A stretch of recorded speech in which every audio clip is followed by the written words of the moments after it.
Барлықтарыңызға ассалаумағалейкум достар. Мен өзімнің жаңа еліме келдім. Бұл Әзербайжанның астанасы Баку қаласы. Жаңа ел. Бүгін және ертең 2 күн жетеді Бакуға аралауға. Бакудың ескі және жаңа орындарын аралайтын боламыз. Осылай. Қазір таңғы сағат 9, бірақ күн өте ыстық. Ауа райы өте ыстық екен. Қыркүйек айы келсе де әлі күн жанып тұр. Бакудың басты бір достопримечательность бұл бриллиантовая рука деген киноны көрген боларсыздар. Советский Союзда түсірілген. Соның несі локациясы осы жер. Осы жерде Юрий Никулин қолын сындырып алып жүретін жер. Жасап қойған осындай туристік зона. Бұл жалпы Ичери шехер дейтін комплекс, ескі қала деген. Сол комплексті қазір аралайтын боламыз. Бұл дворец Ширваншахов деген жаңа Ичери шехердің ішіндегі комплекс. Бұл кісілер Әзербайжанда Баку бұрынғы ескі қала болып табылады. 10-шы ғасырдан бері бұл қала. Бұл кісілер енді соғыспен өткізген. Моңғол шапқыншылығы кезінде солардың құрамына кірген моңғол нелерінің хандық дейміз бұл кезде не болды моңғолдарда? Шыңғыс ханның несіне. Олар осы жаққа қыстауға қыс кезінде, мысалы, бірақ жылы ғой, соған келетін болған екен. Бұл жақта енді Ширваншахтар дегеніміз, бұл кейін олар тарады ғой моңғол несі хандығы. Содан кейін бөлініп шыққан өздерінің біздің кездегі Алтын Орда сияқты ғой, сол сияқты хандарының тұрған жері. Қазір осындай музейге айналған.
Жалпы осындай бір комплекс енді 10-шы ғасырдан бері салынғандықтан бұл сақталғаны осы ғана болар. Қалғандар жойылып кеткен шығар.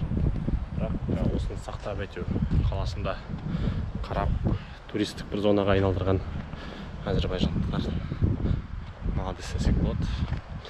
Біраз шетелдік туристер жүр жаңа Германиядан экскурсиялық топтар келеді екен. Осындай комплекс. Бұл жақта тағы Девичья башня деген бар. Қазір соған баратын боламыз. Бұл жер монша дейді.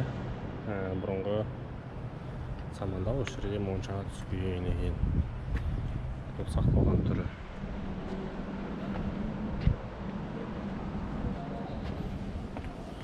Моншадан шығып келді. Мына жаққа келді. Демала кеткен ғой көрінше. Темекісін шегіп мына жерге шығып. 1939 жылы табылған екен археологиялық қазбалардың нәтижесінде.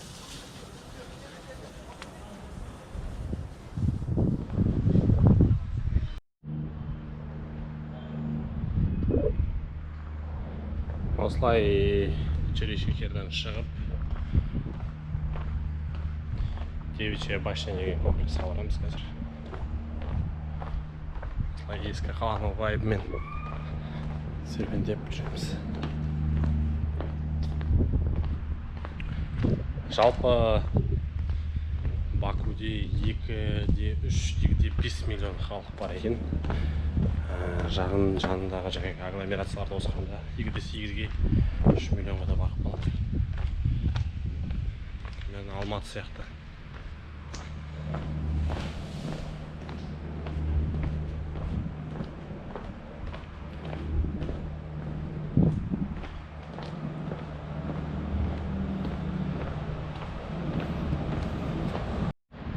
Девичья башня деген ескі қаладағы осындай ең биік ғимараттардың бірі. 10-12 ғасырларда, 10 ғасырда салынып бастаған. Ислам Әзербайжан жерден тарап бастаған кезде кейін 12 ғасырда стройкасы біткен.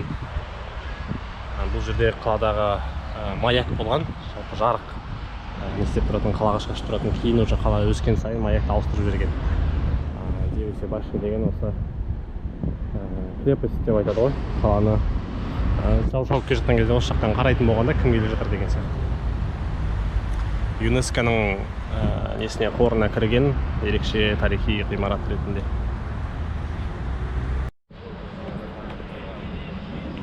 Жаңағы Черешекер, Девичья башнядан былай нефтчілер деген даңғыл бар, сонымен келіп подземден өтсеңіздер, осылай парк бар, парктың ішінде мынандай маленькая Венеция деген кішігірім Венеция сияқты жасап қойған. Кіру 5 манат, бір адамға 5 манат. Это 1000 теңге ғой, 5 манат деген. Келіп осылай қайық қыдырып кетсеңіздер болады. Так, осындай маленькая Венеция деген несіне отырып жатырмыз.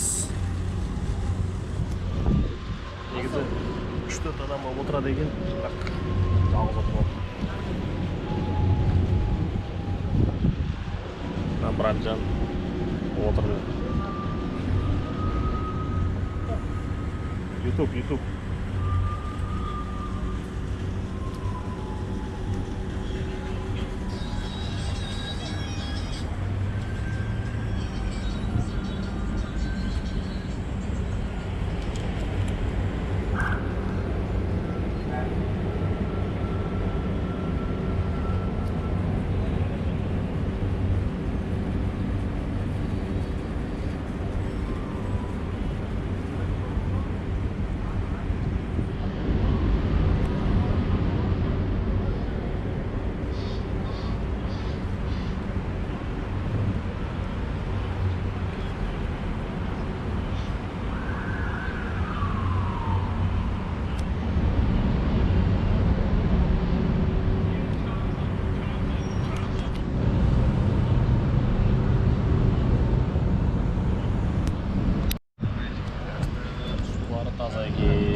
Вариант істеп қойған негізі.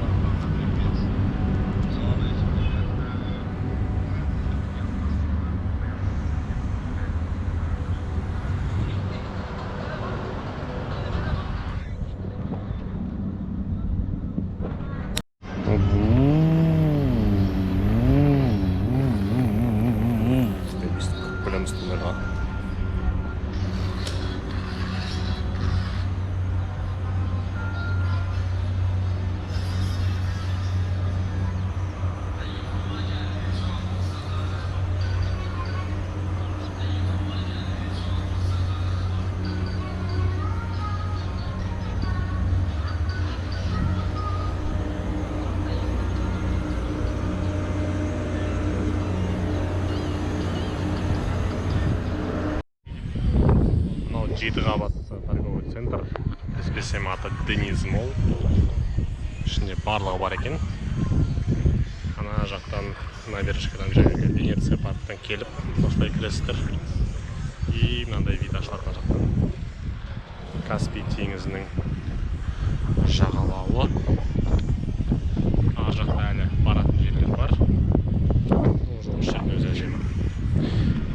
примерно ар жақта болып тұр ғой сонда.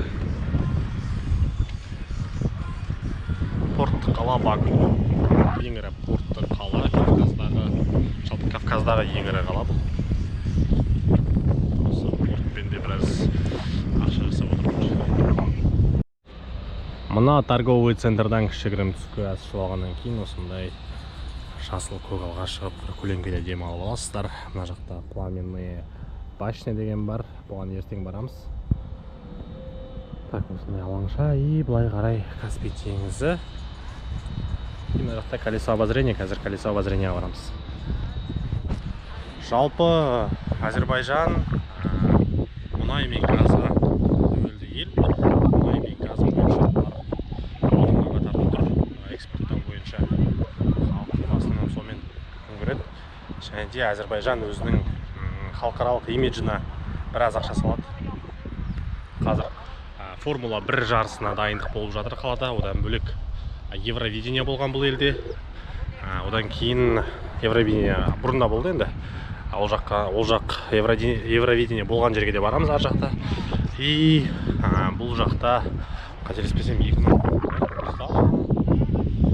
футболдан Европа лигасының финалы да өткен болатын. Бұл стадионға да ертең барамыз. Қазір осындай набережка. Күн салқындап, кішкене 4-тің уақыты 4-тің кетті.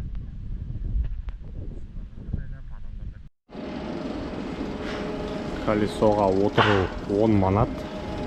Примерно 2,5-3 мың теңге. 3 мың теңге ғой. 2800. Қазір кезекті күтіп отырмыз.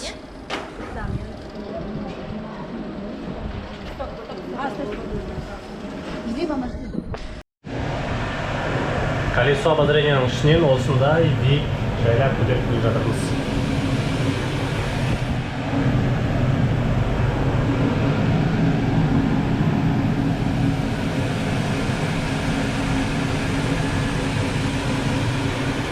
Баку алақандағыдай болып тұр.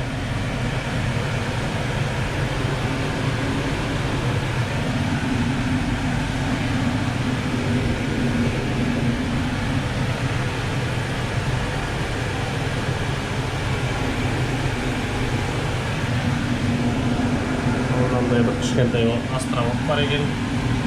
Ар жақта маяк. Мына жер площадь флага деп аталады, бірақ туды алып тастаған қазір.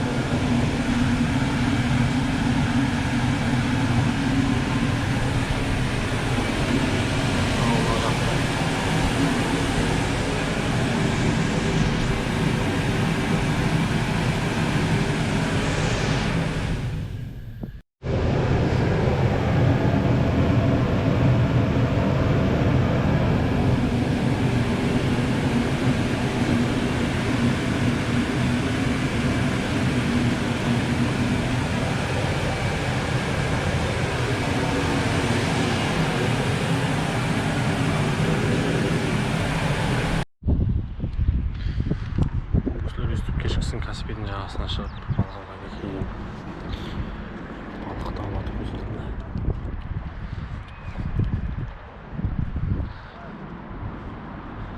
Мына жер площадь флага, ең үлкен флаг, ең үлкен ту деген атақ дәрежесі бар жер болған, бірақ қазір туды жууға апарып қойды дейді, ремонт болып жатыр дейді бұл жақта.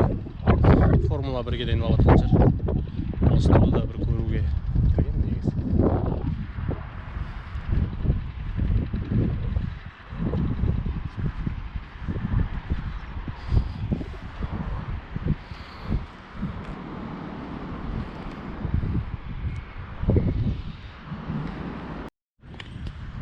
Әзербайжан туралы тағы не айтуға болады? Халқының саны 10 миллион. Одан бөлек елде билікті бір ғана партия ұстап тұр.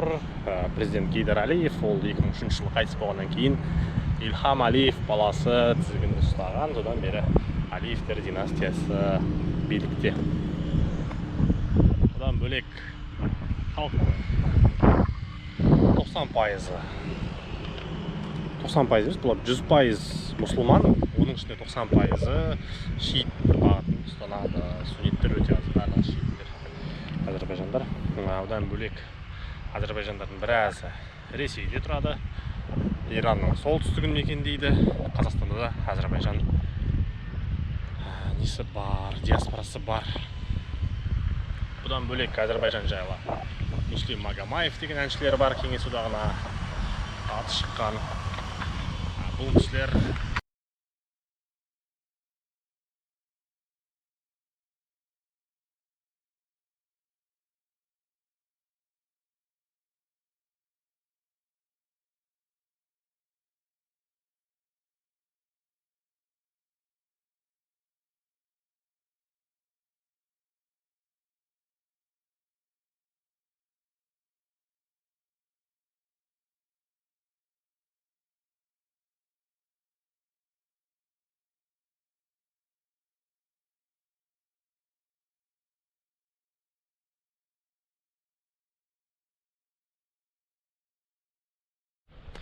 Ал бұл сол Евровидениеға 2012 жылы арнайылап салынған зал, Кристал Холл. Түнде жанады дейді. Концертный зал ғой. Ішінде концерттер, түрлі шоулар болады.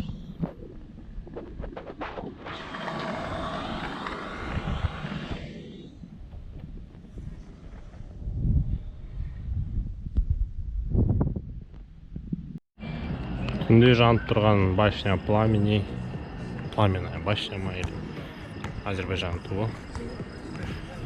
Ана колесо обозрения қайта келдім, кешкісін серуендеп қайтайын дедім. В целом, Бакуды негізі, если хорошенько постараться, Бакуды бір күнде аралап тастауға да болады.